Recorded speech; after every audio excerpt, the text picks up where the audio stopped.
झांसी में भाजपा के राष्ट्रीय महामंत्री और राज्यसभा सांसद तरुण चुग ने सोमवार को कांग्रेस और समाजवादी पार्टी पर बोला तीखा हमला। उन्होंने कहा कि राहुल गांधी और अखिलेश यादव के नेतृत्व वाला इंडी गठबंधन लगातार सनातन हिंदुत्व और देश के लोकतांत्रिक संस्थाओं को बना रहा है निशाना।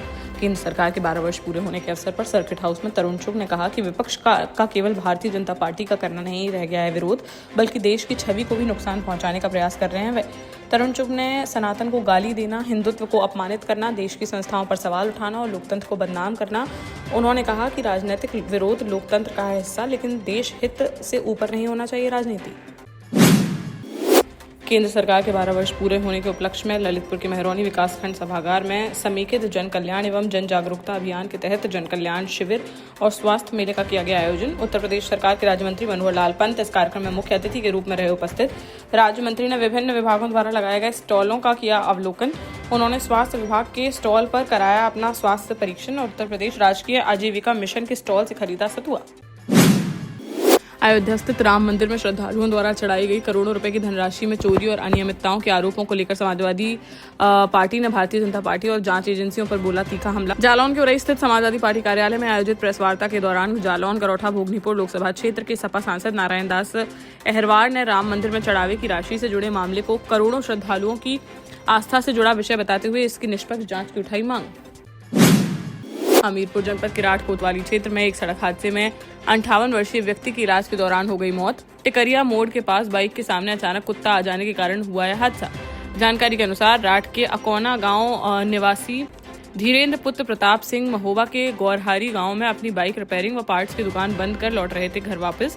तभी रास्ते में बाइक के सामने अचानक से आ गया कुत्ता, जिससे टकराकर गंभीर रूप से घायल हो गया धीरेन्द्र, जिसे राठ सीएचसी में कराया गया भर्ती। फिर हालत गंभीर होने पर उरई मेडिकल कॉलेज किया गया रेफर। बाद में झांसी और फिर ग्वालियर ले जाकर परिजनों ने कराया इलाज, जहां ग्वालियर में उपचार के दौरान धीरेन्द्र ने तोड़ दिया दम। पुलिस ने शव को पोस्टमार्टम के लिए भेजकर मामले की जांच कर दी शुरू। झांसी में अपने बड़े भाई के सामने युवक ने उठा लिया गलत कदम। बबीना थाना क्षेत्र के खेलार गांव का है मामला, जहां रहने वाले 32 वर्षीय अरुण की 8 साल पहले निशा से हुई थी शादी। 15 दिन पहले उसकी पत्नी बच्चों को लेकर चली गई थी अपने मायके। शनिवार को शराब पीकर घर आया अरुण और सीधे चला गया अपने कमरे में। फिर जोर से दरवाजा किया बंद।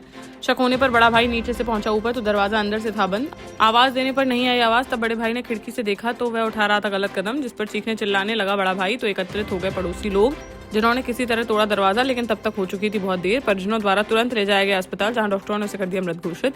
पुलिस ने शव को पोस्टमार्टम के लिए भेजकर मामले की जांच कर दी शुरू। झांसी में एंटी नार्कोटिक टास्क फोर्स ने 2.25 करोड़ रुपए का अवैध गांजा बरामद कर 4 तस्करों को किया गिरफ्तार। ओडिशा से ट्रक में गांजा लोड करके झांसी से सटे मध्य प्रदेश के शिवपुरी ले जा रही थी ये गैंग।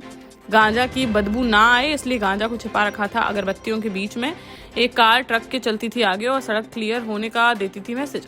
अगर पुलिस चेकिंग आए नजर तो पीछे आ रहे ट्रक को दे देते थे मैसेज। चेकिंग से पहले ही ट्रक को सुनसान जगह पर रोक देते थे। झांसी पहुंचने पर एक कुत्ते से टकराकर क्षतिग्रस्त हो गई कार। तब होटल लेकर रुक गए 3 तस्कर और सुधरवाने लगे कार। इसी बीच पुलिस को मुखबिर से मिल गई सूचना। पुलिस ने होटल में दी दबिश और चारों आरोपियों को गिरफ्तार कर हाईवे पर खड़े ट्रक को कर लिया जब्त, जिसके अंदर से 13 बोरियों में 350 किलोग्राम अवैध गांजा हुआ है बरामद, जिसकी करीब 2.25 करोड़ रुपए बताई जा रही है कीमत।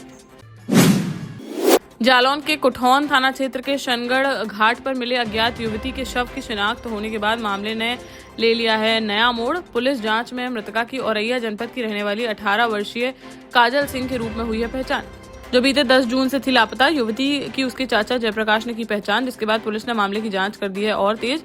पोस्टमार्टम रिपोर्ट और अन्य साक्ष्यों के आधार पर की जाएगी आगे की कार्रवाई। ललितपुर में शराब पीने के बाद हाथ पैर ना दबाने पर दोस्तों ने मिलकर युवक की कर दी हत्या, फिर नग्न हालत में फेंक दिया शव। पुलिस ने तीनों दोस्तों को कर लिया गिरफ्तार। पूछताछ में आरोपियों ने बताया कि शराब पार्टी के बाद उसने हाथ पैर दबाने से कर दिया मना, इसलिए उसे उतार दिया मौत के घाट। कोतवाली सदर थाना क्षेत्र के गुरु नानक मार्केट का है मामला। मृतक की 27 वर्षीय राजकुमार पंत के रूप में हुई है पहचान। तीनों में से 2 आरोपियों पर पहले से ही गैंगस्टर के मुकदमे हैं दर्ज। न्यायालय में पेश करते हुए कार्यवाही कर तीनों को भेजा गया जेल।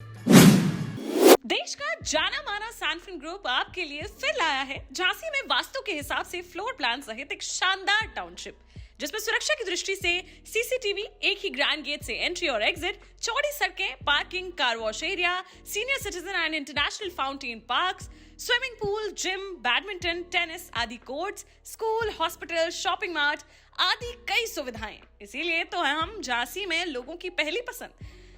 टीकमगढ़ जिले के बलदेवगढ़ तहसील स्थित ग्राम पंचायत लोहर्रा के चंदेल कालीन तालाब में बड़ी संख्या में मृत पाई गई मछलियां। इस घटना के बाद मत्स्य और खाद्य विभाग ने मामले की जांच कर दी है शुरू। स्थानीय लोगों ने तालाब में जहरीला पदार्थ डाले जाने की जताई आशंका। मत्स्य विभाग की सहायक संचालक मेघा गुप्ता ने जानकारी दी कि निरीक्षक को मौके पर भेजकर मृत मछलियों के लिए गए हैं सैंपल, जिनकी की जा रही है जांच। इसी तरह खाद्य विभाग की टीम ने भी तालाब के पानी का सैंपल लेकर भेजा है परीक्षण के लिए, ताकि पता लगाया जा सके कि पानी में कोई जहरीला पदार्थ मिलाया गया था या नहीं। सागर जिले के नेशनल हाईवे 44 पर सोमवार को गोर झामर के पास केसली तिगड्डा ओवरब्रिज पर श्रद्धालुओं से भरी एक पिकअप अनियंत्रित होकर डिवाइडर से टकराने के बाद पलट गई। हादसे में पति पत्नी की हो गई मौत, जबकि 10 लोग हो गए घायल, जिन्हें इलाज के लिए देवरी अस्पताल में कराया गया है भर्ती। कुछ गंभीर घायलों को जिला अस्पताल किया गया है रेफर। हादसे की सूचना मिलते ही मौके पर पहुंची गोर झामर पुलिस और जांच कर दी शुरू। मृतकों की 55 वर्षीय हल्लू उर्फ कीरत और उनकी पत्नी 50 वर्षीय कल्लो बाई के रूप में हुई है पहचान। झांसी के मोरानीपुर कोतवाली क्षेत्र के ग्राम भानपुरा में एक मकान में आग लगने से झुलस गईं 5 बकरियां। इस घटना में घर गृहस्थी का सामान जलकर भी हो गया राख। पीड़ित मकान मालिक ने पड़ोसियों पर जानबूझकर आग लगाने का लगाया है आरोप और पुलिस से कार्रवाई की है मांग। भानपुरा निवासी रामप्रसाद के मकान में हुई यह घटना। इतनी तेजी से फैली आग कि घर में बंधी 25 बकरियों में से 5 आग की चपेट में आकर बुरी तरह झुलसकर हो गई घायल। इसके अतिरिक्त घर में रखा घरेलू सामान भी जलकर हो गया नष्ट। पुलिस ने मामला दर्ज कर जांच कर दी है शुरू। झांसी के रक्षा थाना क्षेत्र के ढिमरपुरा गांव में गाली देने से मना करने पर एक महिला पर हंसिये से हमला कर उसे कर दिया गया घायल। सुबह करीब 8 बजे हुई यह घटना। पीड़ित महिला नीतू अहरवार ने पुलिस को दिए शिकायती पत्र में बताया कि घर पर अकेली थी वह और बाहर खेल रहे थे उसके बच्चे। तभी आया गांव का एक युवक और बच्चों को देने लगा गाली। जब नीतू ने गाली का किया विरोध तो युवक ने उसके साथ की गाली गलौज और मारपीट कर दी शुरू। मारपीट के दौरान युवक ने हंसिया से नीतू के हाथ पर कर दिया वार, जिससे वह हो गई घायल। पुलिस ने पीड़िता की तहरीर पर मामला दर्ज करते हुए जांच की शुरू। ललितपुर में 14 जून को कार की टक्कर से घायल हुए बाइक चालक की सोमवार को झांसी में इलाज के दौरान हो गई मौत। मृतक के परिजनों ने शव को पाली कस्बे के चौराहे पर रखकर किया प्रदर्शन, जिसके बाद पुलिस ने कार चालक के खिलाफ एफआईआर कर ली दर्ज। पाली कस्बे से 27 वर्षीय ब्रजेश पुत्र भैयालाल अहरवार फेरी लगाकर अपने परिवार का करते थे भरण पोषण। रविवार रात करीब 8 बजे किसी गांव से फेरी कर ललितपुर की ओर से अपने घर पाली लौट रहे थे वापस। तभी एमएसडी महाविद्यालय के पास एक तेज रफ्तार कार ने उनकी बाइक में मार दी जोरदार टक्कर, जिसमें घायल ब्रजेश को गंभीर हालत में झांसी मेडिकल कॉलेज किया गया था रेफर, जहां इलाज के दौरान हो गई मौत। तो सोमवार को परिजनों ने कार्यवाही की मांग को लेकर किया प्रदर्शन। पुलिस ने मामले की जांच कर दी है शुरू। महोबा के जिलाधिकारी गजल भारद्वाज ने जन शिकायतों के निस्तारण में लापरवाही बरतने वाले 2 दर्जन से अधिक अधिकारियों के वेतन रोकने के दिए हैं निर्देश। IGRS पोर्टल और जनता दर्शन के माध्यम से प्राप्त शिकायतों के गुणवत्तापूर्ण समाधान में उदासीनता पाए जाने पर की गई है कार्रवाई। सोमवार को कलेक्ट्रेट सभागार में आयोजित समीक्षा बैठक में जिलाधिकारी ने जारी किए हैं निर्देश। इस दौरान IGRS पोर्टल पर लंबित और निस्तारित शिकायतों की गई गहन समीक्षा।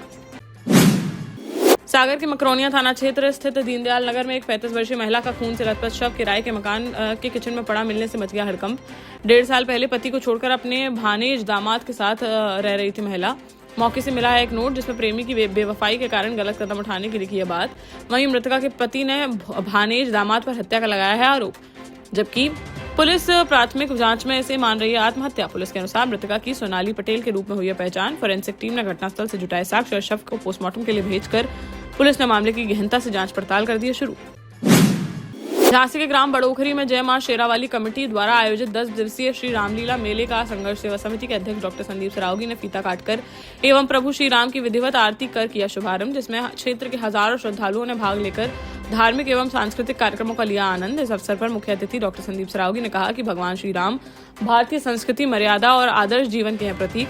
रामलीला केवल एक नहीं है धार्मिक आयोजन, बल्कि नई पीढ़ी को नैतिक मूल्यों, कर्तव्य निष्ठा और समाज के प्रति जिम्मेदारियों का बोध कराने का है सशक्त माध्यम। उन्होंने कहा कि ऐसे आयोजन समाज में आपसी भाईचारा, धार्मिक चेतना और सांस्कृतिक एकता को करते हैं मजबूत। कार्यक्रम के दौरान रामलीला के कलाकारों द्वारा भगवान श्री राम के जीवन से जुड़े विभिन्न प्रसंगों का किया गया मंचन, जिसने दर्शकों को कर दिया भाव विभोर।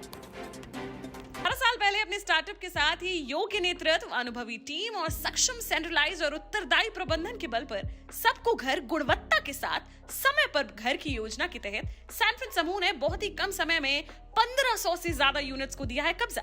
समय पर डिलीवरी से हमारे ग्राहकों में बढ़ा है विश्वास और मिली है संतुष्टि। सैनफिन समूह ने बहुत कम समय में Sanfin Ashok City, Green Homes Residency, Green Homes City, Sanfin Ashok Valley, Delhi Public School, Sanfin शाखा, केन सैनफिन अस्पताल सहित कई अन्य परियोजनाओं के साथ नई झांसी के निर्माण में स्थापित किया है एक बड़ा मुकाम। तो आप भी आज ही आइए अपने परिवार के साथ और कीजिए अपने सपने साकार।